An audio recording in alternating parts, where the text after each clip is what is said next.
Vamos lá, seguindo aqui. Imposto sobre serviços de qualquer natureza, artigo 156, parágrafo 3º, 2 da Constituição Federal de 1988, diz que cabe a lei complementar. Ora, o que a Constituição diz é que a lei vai estabelecer situações em que o imposto sobre serviços não incidirá. Ao fim e ao cabo, isso na realidade tem a natureza de isenção. É uma isenção constitucionalmente prevista na Constituição.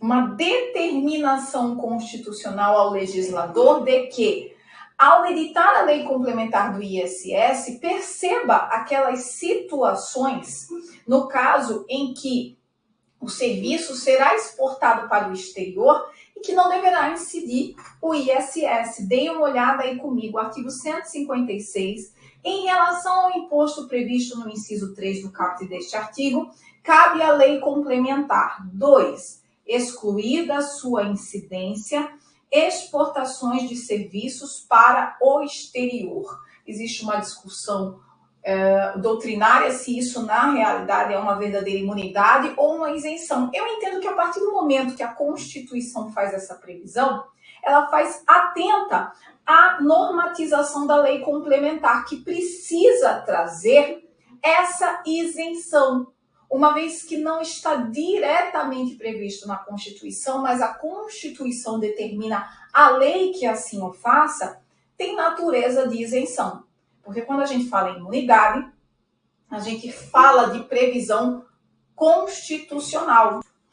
Seguindo aqui, imposto sobre transferências de bens imóveis, o ITBI. Isso está lá no 156, parágrafo 2º, inciso 1 da Constituição Federal. Dê uma olhada lá comigo. O imposto previsto no inciso 2, que é o imposto sobre transmissão entre vivos a qualquer título, por ato oneroso de bens imóveis, porque o gratuito está lá no ITCMD, por natureza ou acessão física e de direitos reais sobre imóveis, exceto os de garantia, bem como cessão de direitos e sua aquisição, não incide sobre a transmissão de bens ou direitos incorporados ao patrimônio de pessoa jurídica em realização de capital, nem sobre a transmissão de bens ou direitos decorrentes de fusão, incorporação,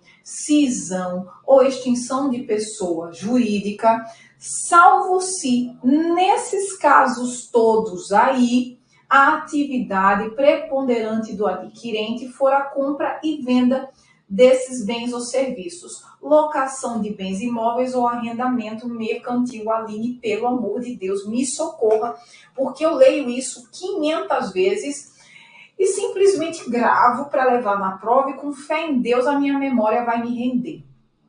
Vamos entender essa imunidade? Pois bem, dê uma olhada aí comigo rapidinho novamente. O imposto previsto no inciso 2, que é o ITBI, ele não incide, vamos por partes, não incide sobre a transmissão de bens ou direitos incorporados ao patrimônio de pessoa jurídica em realização de capital, ponto. Vamos entender primeiro essa parte. A gente estudou direito empresarial? Não, Aline, toda vez eu evito. Eu dou um jeito e evito, né? Porque dizem que, reza a lenda, que direito empresarial é o diabo e quando ele não vem, ele manda o secretário que é tributário. Não pense assim. Vamos lá, meu filho, vamos lá. Então, o secretário vai cumprir a missão aqui do empresarial. Quando a gente fala em pessoa jurídica em realização de capital, de dinheiro, vamos pensar numa sociedade, naquelas que admitem a realização do capital por bens e não apenas por dinheiro. Porque nós sabemos que toda pessoa jurídica, né, toda sociedade em sua constituição, ela constitui um capital e registra lá na junta comercial. O capital dessa pessoa jurídica total é de R$ 100.000. 2 sócios, um sócio entra com 50 mil e o outro não tem esse patrimônio em bufunfa, em dinheiro, em faz-me rir, mas quer, né? Quer empreender, quer se associar, quer constituir a pessoa jurídica. E a pessoa jurídica a ser constituída admite a realização do capital, perdão, por meio de outros bens diferentes de bufunfa, dinheiro. Então, o cidadão, ele lembra que tem um imóvel. Olha, eu tenho um imóvelzinho. Posso realizar a pessoa, o capital dessa pessoa jurídica, por meio da incorporação desse imóvel à propriedade dela? Pode. E observem, quando ele tira do patrimônio dele, pessoal, para inserir ao patrimônio da pessoa jurídica e recebe isso como participação, eu tenho uma realização onerosa. E isso seria tributado, se não fosse a regra contida no parágrafo 2º do artigo, inciso 1 do artigo 156 da Constituição. Vou dar um exemplo claro para vocês, como a turma às vezes gosta de se evadir desse tipo, se evadir da tributação por meio dessa norma. Isso já aconteceu, tá? Digamos que uma pessoa quer vender um imóvel e a outra quer comprar esse imóvel. Contrato de compra e venda tributado, não é isso? Quando for registrar ITBI, uma vez transmitido, não é isso? Por meio do registro, vai ter que pagar o ITBI. E aí tem a seguinte ideia: opa, já sei como a gente se livra do ITBI. Vamos constituir uma pessoa jurídica na qual eu entro com o valor do imóvel e você entra com o imóvel, e dá uns 3 meses a gente liquida ela. E ao tempo da liquidação, eu que queria comprar o imóvel fico com o imóvel e aquele que queria vender fica com o dinheiro. Isso é uma simulação que, obviamente, não é reconhecida pelo direito, norma anti-elisiva tributária 186 do CTN, que vai desconsiderar esse negócio jurídico, porque ao final o que nós temos é um contrato de compra e venda simulado por meio de uma pessoa, da constituição de uma pessoa jurídica, para poder o quê? Se livrar da tributação, nos termos do artigo 156, parágrafo 2º, 1 da Constituição Federal. Ficou claro aqui o que é que não é tributado? Então, reserva essa informação. Vamos seguir. Incorporados ao patrimônio de pessoas jurídicas em realização de capital, foi aqui que ficamos, nem sobre a transmissão de bens ou direitos decorrentes de fusão, incorporação, cisão ou extinção de pessoa jurídica. Tudo isso está lá na lei, né? Isso das SAs, o que cada expediente desse significa. Quando eu falo em fusão, 2 pessoas jurídicas se juntando para formar uma diferente. Incorporação, eu tenho uma pessoa jurídica puxando para si sua propriedade, uma outra incorporando a ela. Quando eu falo em cisão, eu tenho uma se dividindo e tornando 2 outras diferentes. É exatamente o oposto da fusão. Ou extinção de pessoa jurídica. Isso também, uma vez realizadas essas operações empresariais, também não incide em TBI. Quando houver a fusão, a separação, os bens, ninguém vai pagar ITBI quando for registrar em nome de cada pessoa jurídica. Aquela que incorpora, que recebe a pessoa jurídica, também receberá o seu patrimônio, registrará sem a incidência do ITBI, da mesma forma a cisão ou a extinção. Quando que essa turma toda, inclusive aquele nosso primeiro exemplo, não é isso? Da constituição de uma pessoa jurídica, não estarão alcançados pela imunidade. Parte final do dispositivo. Quando a atividade preponderante, for a compra e venda de bens ou direitos, locação de bens imóveis ou arrendamento mercantil, imobiliário. Aí não. Por isso que a imobiliária, inclusive, ela intermedia apenas. Ela não vai registrar os imóveis no nome dela. Salvo raras exceções, a não ser o imóvel físico. Não é isso? Por quê? Porque senão ela será alcançada pela tributação. Certo? Ficou claro aqui? Se não, mandem notícias, me peçam socorro.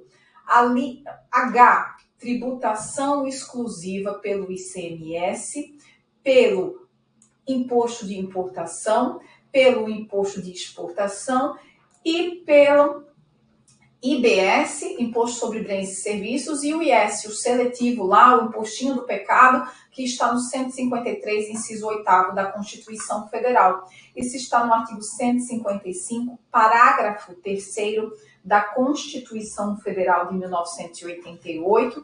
Deem uma olhada lá comigo, 155, parágrafo 3º da Constituição Federal de 88, tenham atenção que é norma modificada pela Emenda Constitucional 132. Diz lá a exceção dos impostos de que trata o inciso 2 do caput deste artigo, ICMS, e os artigos 153, 1 e 2, importação e exportação, e 156A, que é o IBS, nenhum outro imposto poderá incidir sobre operações relativas à energia elétrica e serviços de telecomunicações. Então, quando eu falar em energia elétrica e serviços de telecomunicações, eu só falo em tributação por meio de ICMS, imposto de importação, apenas esses impostos, ICMS, importação, exportação e IBS. Seguindo, e a exceção destes e do previsto no 153.8, o seletivo, o imposto seletivo, nenhum outro imposto poderá incidir sobre operações relativas a derivados de petróleo, combustíveis e minerais do país. Prestem atenção.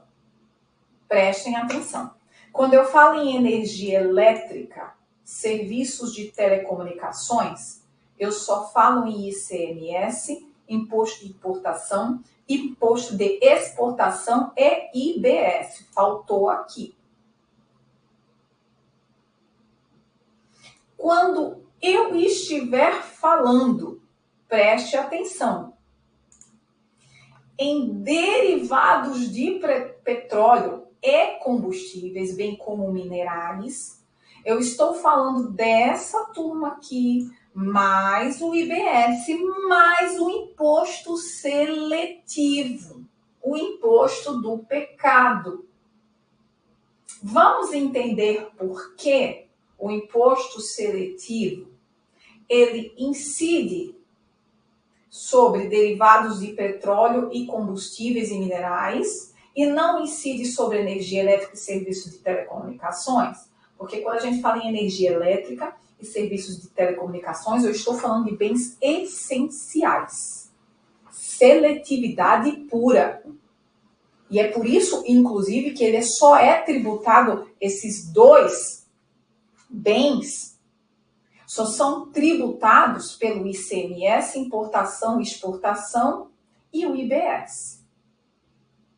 Agora, quando eu estou falando de derivados de petróleo e combustíveis e minerais, eu estou falando de atividade o quê, gente? Que agride a natureza.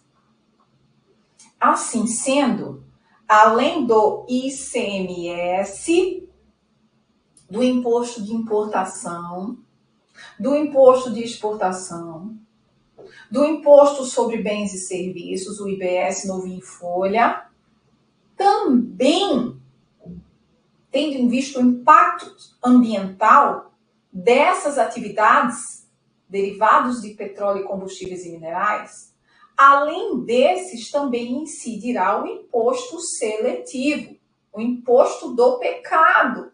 Qual pecado aqui? Meu filho, prejudicando a natureza. Não basta você recuperar, você também vai ser tributado de forma mais onerosa, por meio do imposto seletivo. Certo? Ainda, eu preciso que os senhores deem uma olhada aí nos 140 senhores e senhoras, senhoritas, rapazes, todos que estão aqui me ouvindo, não sei que horas o senhor está me ouvindo, mas enfim, está me ouvindo e está me vendo. Eu preciso que o senhor dê uma olhada aí no 149b2 da Constituição Federal de 1988, que traz regras no que diz respeito ao IBS e o CBS, né? O Imposto sobre Bens e Serviços, eita, a língua está começando a ficar presa, e a contribuição sobre bens e serviços. Diz lá o 149b, inciso 2, que os tributos previstos nos artigos 156A e 195, 5, observarão as mesmas regras em relação à imunidade. Então, aquilo que trata de imunidade, em termos de IBS e CBS, também se estenderá. Aquilo que trata do IBS também se estenderá ao CBS e vice-versa. Porque a Constituição determina que eles observem as mesmas regras. Então, assim sendo, dê uma olhada aí no artigo 156A, 3 e 11, que diz o seguinte: lei complementar instituirá imposto sobre bens e serviços de competência compartilhada entre Estados, Distrito Federal e municípios. 3. Não incidirá sobre as exportações assegurados ao exportador, a manutenção e o aproveitamento dos créditos relativos às operações nas quais seja adquirente de bem material ou imaterial, inclusive direitos ou serviço, observado o disposto no parágrafo 5º, inciso 3. Também vai se estender ao CBS. 11. Não incidirá nas prestações de serviço de comunicação nas modalidades de radiodifusão sonora e de sons e imagens de recepção livre e gratuita. Da mesma forma. Confirmando a regra, aí tá 6º, gente, mas é o 7º, tá? Parágrafo 7º, 195.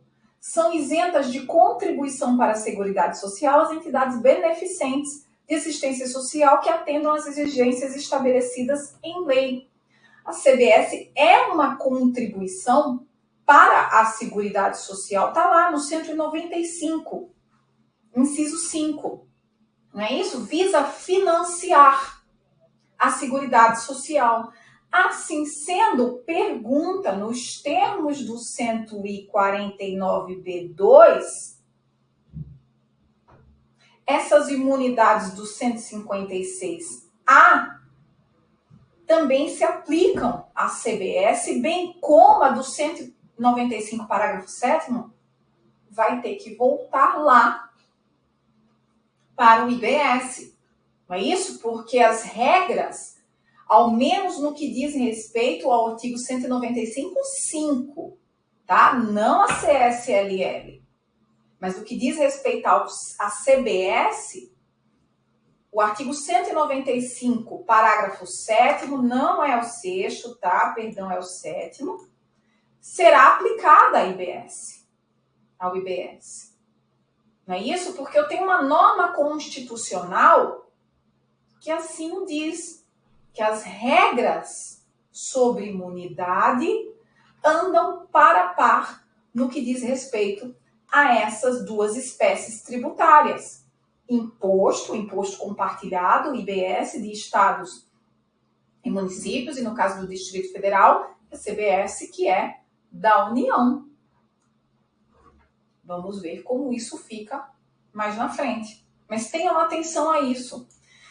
Imune a quaisquer impostos, não paga nada. Artigo 184, parágrafo 5º da Constituição Federal de 1988. Quem lembra do que se trata isso?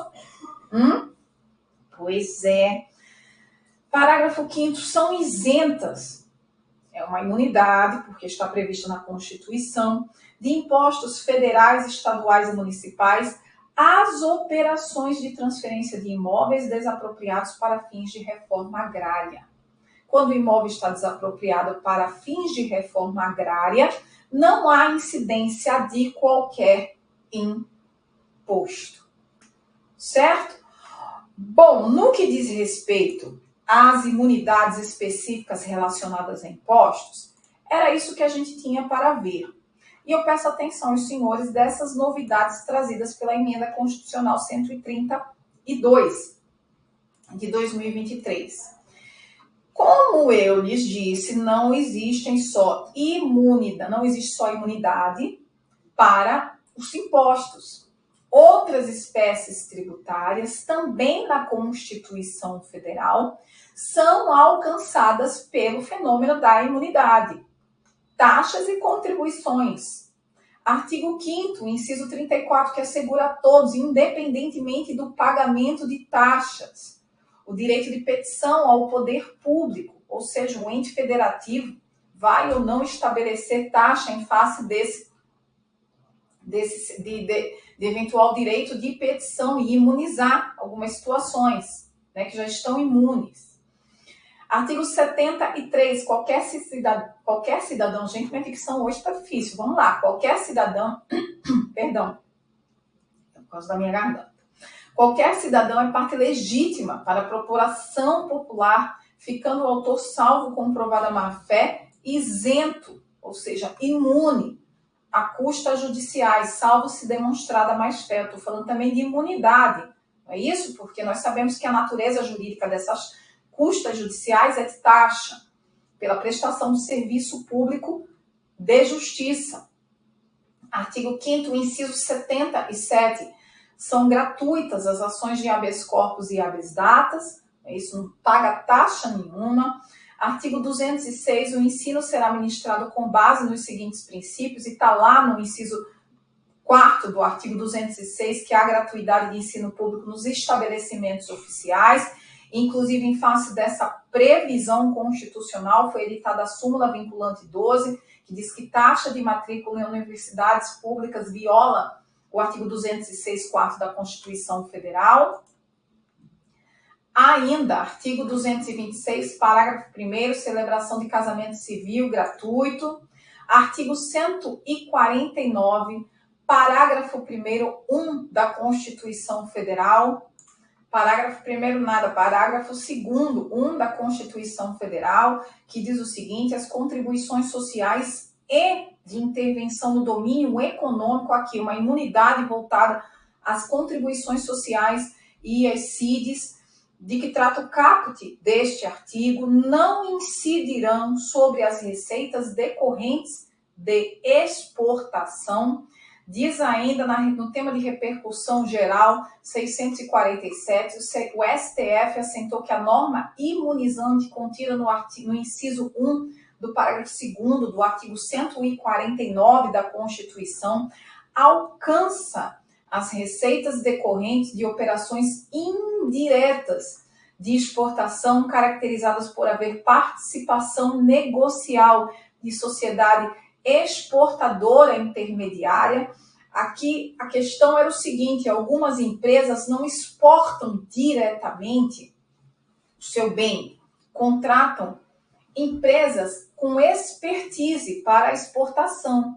E assim se faz indiretamente. Isso chegou ao Supremo Tribunal Federal, uma vez que essas empresas que produziam bem de consumo encontraram a resistência do Estado, no caso da União, da Receita, em reconhecer a imunidade no que diz respeito às contribuições à CID especificamente. E aí chegou por quê? Porque se entendia a Receita Federal que quem faz a exportação não é a empresa que produz o bem, mas sim aquela contratada para exportar, aquela com expertise para exportação, constituída apenas para esse fim. E o Supremo Tribunal Federal falou, olha, não. O que nós temos aqui é uma empresa que vai realizar a exportação porque aquele que produz o bem de consumo não quer constituir dentro da sua estrutura um setor só para isso. Porque isso demanda uma especialização que um terceiro presta por meio de uma empresa sua. Assim sendo, também, segundo o Supremo Tribunal Federal, a imunidade do 149, parágrafo 2º, alcança, sim, as operações indiretas de exportação. Artigo 195, eu também tenho regra de imunidade voltada para as contribuições sociais, que é a contribuição do trabalhador. Isso diz lá o 195, inciso 2 da Constituição Federal, que a Seguridade Social, não é isso? Será financiada, estou no capítulo 195, dá uma lida aí comigo. A Seguridade Social será financiada por toda a sociedade de forma direta e indireta. É aqui que eu tenho as contribuições, nos termos da lei, mediante recursos provenientes dos orçamentos da União, dos Estados, do Distrito Federal e dos municípios, e das seguintes contribuições sociais. Vai lá no inciso 2, do trabalhador e dos demais segurados da Previdência Social, podendo ser adotadas alíquotas progressivas de acordo com o valor do salário de contribuição, não incidindo contribuição sobre aposentadoria e pensão concedida pelo regime de previdência social. Ué, Aline, agora eu fiquei confusa, né? Porque, veja, quando você falou sobre contribuição lá atrás, eu lembro de você ter falado que se contribuía, sim, aquele que recebe pensão para além do teto, né, de um determinado teto lá da Constituição, ele contribui para o regime, né? Para o regime próprio. Quem só contribui, eventualmente, passado o teto lá do 149, de acordo com as regras do 149, é o servidor público, o pensionista, o aposentado e o pensionista do RPPS. O do RGPS, esse aqui, da iniciativa privada, que vai para o regime geral, não. Inclusive, aquele que está vinculado ao regime geral de previdência social, tendo em vista vínculo com uma municipalidade, que não instituiu o seu RPPS, porque achou por bem vincular o seu servidor ao RGPS. Por alguma escolha política, porque quem não está vinculado a um regime próprio vai cair, no regime geral. Esse G de geral aí, RG, é exatamente porque quem não está alcançado por outro regime vai para a vala comum, que no caso é o RGPS. E pensionista e aposentado do RGPS tem o valor por si recebido a esse título imunizado pela norma constitucional, certo? Por fim, artigo 195, aqui sim, tá tudo certinho, parágrafo 7º, também tem uma imunidade, em que pese estar aí isenção. São isentas de contribuição para a Seguridade Social as entidades beneficentes de assistência social que atendam às exigências estabelecidas em lei. Vamos tomar uma água.